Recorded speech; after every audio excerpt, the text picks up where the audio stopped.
విజయవాడ ఇంద్రకీలాద్రిపై కొలువై ఉన్నటువంటి దుర్గమ్మ ఆలయంలో శ్రావణ మాసాన్ని పురస్కరించుకుని ఈ నెల 23న సామూహిక వరలక్ష్మి వ్రతాన్ని నిర్వహిస్తున్నారు.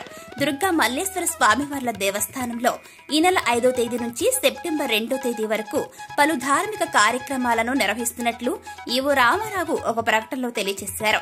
ఈ నెల 16న దుర్గమ్మను వరలక్ష్మీదేవిగా అమ్మవారిని అలంకరిస్తారన్న విషయాన్ని భక్తులు గమనించాలని కోరారు.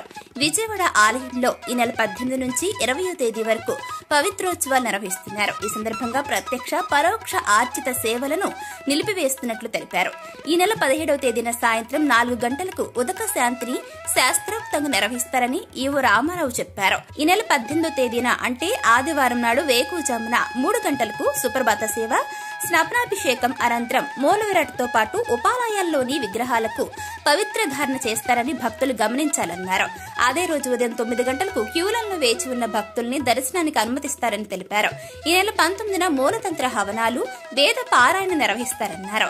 అదేవిధంగా ఈ నెల 20వ తేదీన ఉదయం 8 గంటల నుంచి 10 గంటల వరకు మండపారాధన, సర్వ ప్రాయశ్చిత్త శాంతి పౌష్టిక హోమాలను నిర్వహిస్తారని ఈవో అన్నారు.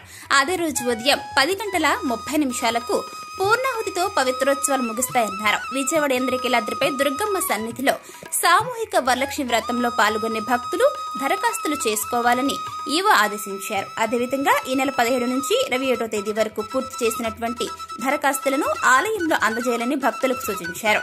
ఒకవేళ ఆలయంలో ఆర్జిత వరలక్ష్మి వ్రతం కావాలంటే ఒక్కో టికెట్ 1500 రూపాయలుగా నిర్ణయించినట్లు తెలియజేశారు.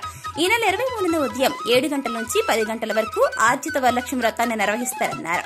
ఉదయం 10 గంటల నుంచి 11:30 వరకు ఉచిత సామూహిక వరలక్ష్మి వ్రతాన్ని నిర్వహిస్తారని తెలిపారు. దుర్గమ్మ భక్తులు ఈ విషయాన్ని గమనించాలని ఈవో సూచించారు.